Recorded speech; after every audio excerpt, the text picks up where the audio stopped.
Doctor राजकुमार जैन साहब के जितने भी मानव के हित के लिए जो भी मिशन चलते हैं उनमें कंधा से कंधा लगा के और आप सहयोग करते रहे हैं।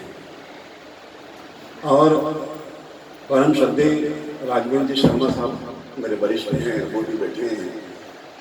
और इन्होंने एक बात सबसे पहले जब इनको बोलने के लिए कहा था तो इन्होंने कहा था 2-3-4 लोग यदि बोलते तो मुझे मटेरियल मिल जाता, मसाला मिल जाता कुछ बोलने के लिए। तो जो सबसे पहले बोलता उसके पास ये बहाना है कि वो ये कह दे कि मुझे कुछ मटेरियल मिल जाता, और जो सबसे अंत में बोलता है उसके पास ये सबसे अच्छा बहाना होता है कि अब इनके लिए सब तो आप सुन चुके हो, मैं क्या निश्चित रूप से आज आस्था का जो व्हाट्सएप ग्रुप है उस पर आप पढ़ेंगे तो इनके लिए और बहुत कुछ बोलने की आवश्यकता नहीं होगी। दूसरी बात, आदरणीय पाठक साहब जब भी कुछ लिखते हैं या तो मेरे लिए लिखें या किसी विषय के लिए लिखें और इनका आदेश हो कि मैं उस पर प्रतिक्रिया दूं, तो बार बार मैं अपने फोन के पास जाता हूँ और डर करके फिर दूर चले जाता हूँ, क्योंकि मेरी हिम्मत ही नहीं होती कि जो शब्द का कुबेर है उस कुबेर को मैं अपने छोटे छोटे से शब्दों में क्या प्रतिक्रिया दूंगा। तो शब्द कहाँ से निकलते हैं? शब्द हृदय की ख्याति है, शब्द चित्त की ख्याति है। आप जैसा सोचते हैं ऐसा बोलते हैं। आप परमार्थ की बातें सोचते हैं तो आपकी कलम परमार्थ लिखती है। आप सकारात्मक सोचते हैं तो आपकी कलम सकारात्मक लिखती है। तो इनकी कलम को हम वर्षों से जान रहे हैं। अब उसके लिए इस अवसर पर आदरणीय बबलू भैया, प्रशांत जी, बड़वे साहब जैसे सभी हमारे वरिष्ठ गण हैं, तो अपन प्रशंसा नहीं, आप सभी जानते हैं इनके लिए, क्योंकि आप समाज की जवाबदार पदों पर बैठे हैं।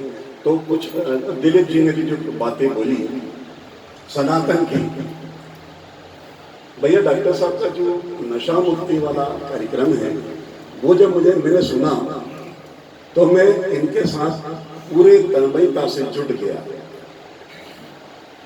क्योंकि नशा मेरी आंखों में भी कांटे की तरह खटकता है। नशा शब्द ही नाश से बना है, जो सब कुछ नाश कर दे, परिवार का, समाज का, सबका नाश कर दे।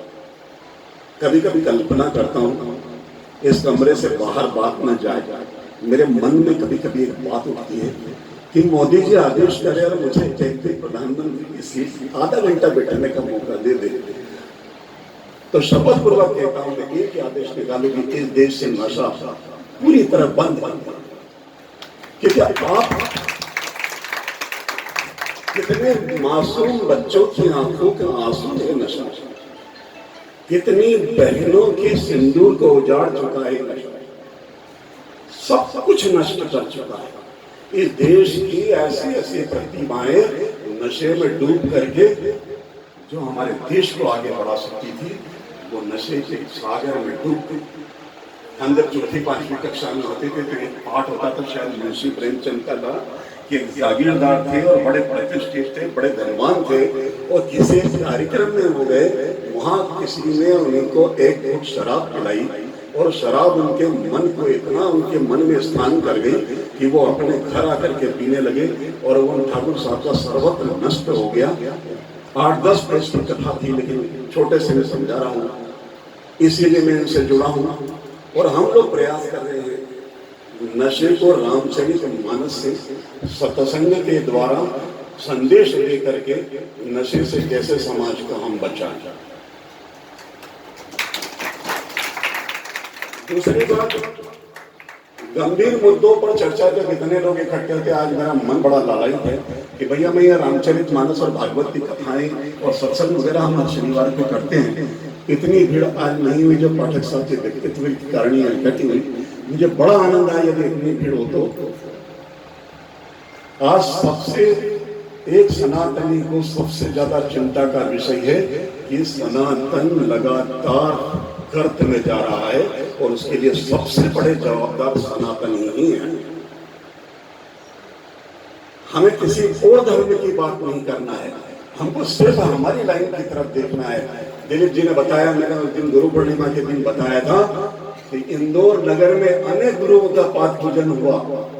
अनेक गुरु अपने पैरों का पूजन करवाते हुए दूसरे दिन सोशल मीडिया पे डालते हैं कि हमारे पैरों का इस प्रकार से भक्तों ने पूजन किया। यह अवसर पाद पूजन का नहीं है, यह अवसर पाठ पूजन का है।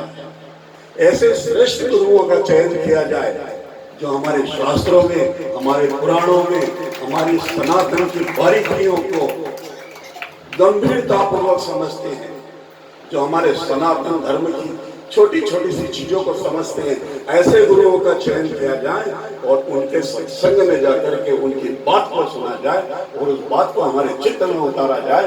आज अन्य धर्मावलंबी 10 साल का, 12 साल का, 15 साल का बच्चा अपने धर्म के लिए कुरान की आयतें पढ़ता हुआ मिल जाएगा। क्रिश्चियन का बेटा गिरजाघर में प्रेयर करता हुआ दिख जाएगा। सिख का बेटा गुरुद्वारों में जाकर के अपनी अरदास करेगा।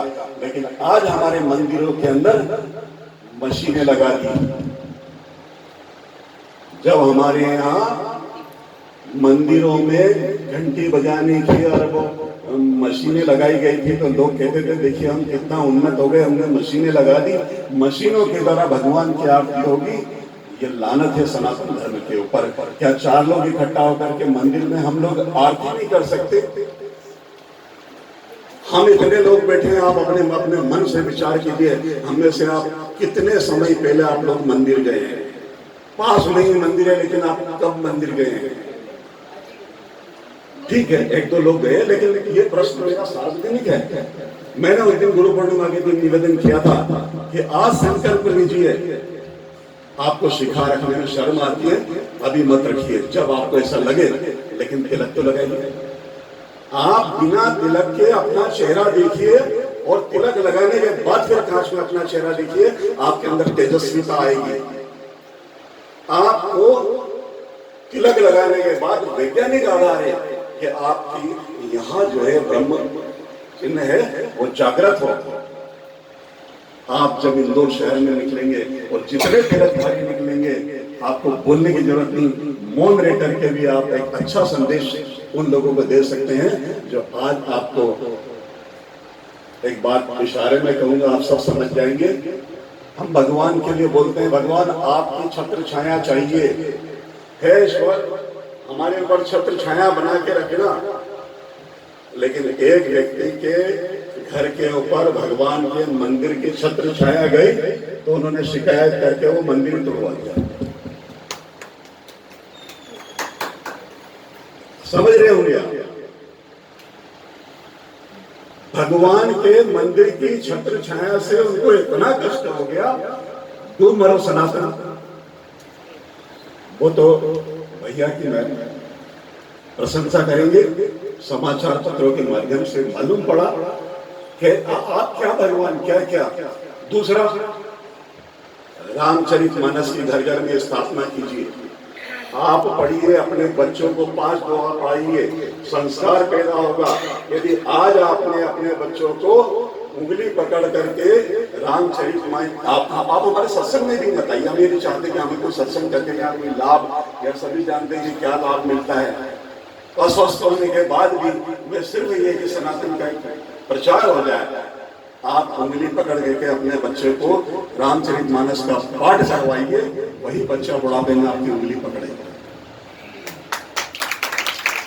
अन्यथा तो आपने जो उनके हाथ में मोबाइल पकड़ा रखा है वो आपको एक निश्चित उम्र के पहले ही वृद्धावस्था में रहते हो, वृद्धाश्रम में रहते।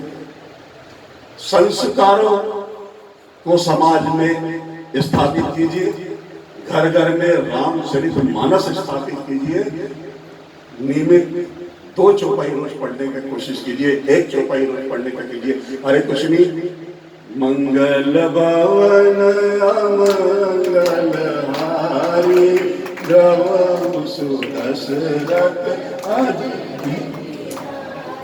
इन मानस की चौपाइयों में ऐसे मंत्र हैं, ऐसे मंत्र हैं, आप अपने घर में प्रवेश करके पीछे तक, पीछे से आगे तक, आगे से पीछे तक जब जाएंगे, आपके परिवार के लोगों के कानों में ये मधुर शब्द जब गूंजेंगे, आपके घर में धीरे धीरे धीरे धीरे आप एक सकारात्मक बदलाव महसूस करेंगे। हमें कष्ट अपनों से हो रहा है। डॉक्टर साहब लड़ लड़ के परेशान है दो दो ग्रुप में। इस देश में आपको ईश्वर ने उपहार स्वरूप, मुझे किसी राजनीतिक पार्टी से कोई मतलब नहीं, लेकिन जो सत्य है वो बोलने में आता है। नरेंद्र भाई मोदी और योगी जी अपनी सर्वस्व न्यौछावर करके देश की सेवा कर रहे हैं, लेकिन हम सनातनी भाई इतना खराब लिखते हैं, इतना खराब लिखते हैं कि दूसरे लोग उपहास उड़ाते हैं कि हम क्या करें। देखो आप अपने भाइयों के लिए, इस देश में गर्दन क्या जुदा क्या है, रामचरितमानस की प्रतियां फाड़ दें हम चुप बैठे, हमारे भाई की गर्दन उतार दे हम चुप बैठे, हमारे बाल घर में साधुओं की हत्या हो जाए हमें कोई फर्क नहीं पड़ता। इसके विरुद्ध जब तक आपके अंदर चैतन्यता नहीं आएगी, इसके विरुद्ध जब तक आपको अपने सनातन धर्म के लिए, और एक बात मैं बता दूं, वो समय दूर नहीं है। पानी का बहाव बहुत दूर से आता है, तो कभी कभी ये लगता है कि ये 1 महीना यहाँ तक आने में लग गया, अभी तो 100-200 किलोमीटर दूर है। 1000 किलोमीटर जो पानी चल करके 1 महीने में आया है ना, वो 500 किलोमीटर चलने में 1 घंटा लगाएगा। कभी आपको संकट नहीं बनेगी, और कौन सा संकट आपके सामने खड़ा हो जाएगा। आज आपने बच्चों को सिर्फ संपत्ति, पैसा और मशीन बना दिया है। 2 साल, 2.5 साल, 3 साल के बच्चे के ऊपर 5 साल का बस्ता ला करके उसका पूरा बचपन समाप्त कर दिया है, उसकी पूरी जवानी समाप्त कर दी है।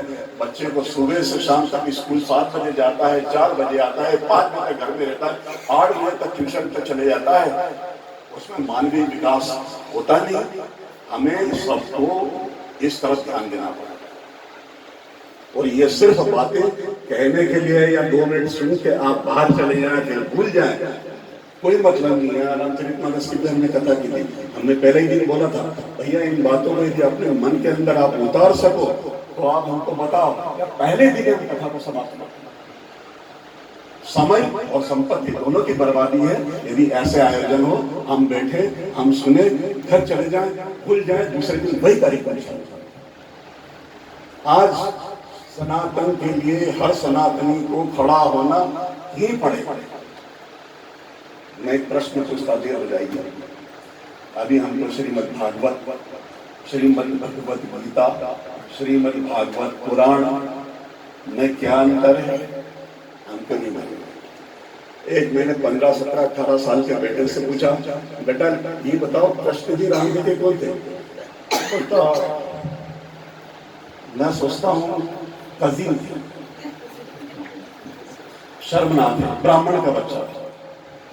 आज यदि हमारी इतनी समझ है और उसके सबके जवाबदारी यहाँ जो पीढ़ी बैठी है वो पीढ़ी है। यदि अभी भी समझ गए तो आप संभाल लोगे, अन्यथा फिर हाथ से निकल ही जाए। आदरणीय का जन्मदिन और ये कह रहे होंगे कि उन्होंने कौन सी बात निकाल दी, पर जो हृदय जो है वो कहते हैं ना चित्त की खेती होती है, उस जो हृदय में भरा है वो वही निकलता है। और एक समसामयिक 2 पार्षद महोदय हमारे पास बैठे हैं, और दोनों के लिए यहाँ के लोगों की बड़ी अच्छी उम्मीदें हैं आपसे। भैया यहाँ हमारा जो सत्संग होता है तो वहाँ से यहाँ तक डॉक्टर साहब बोला जाए कि हाँ, ये जो रास्ता यहाँ से आता है हाँ, हाँ, पूरा कीचड़ से और इतने सत्संग प्रेमी, और हमारे यहाँ ऐसा कोई वो अलग सत्संग नहीं होता है, तो थोड़ा सा ये रास्ता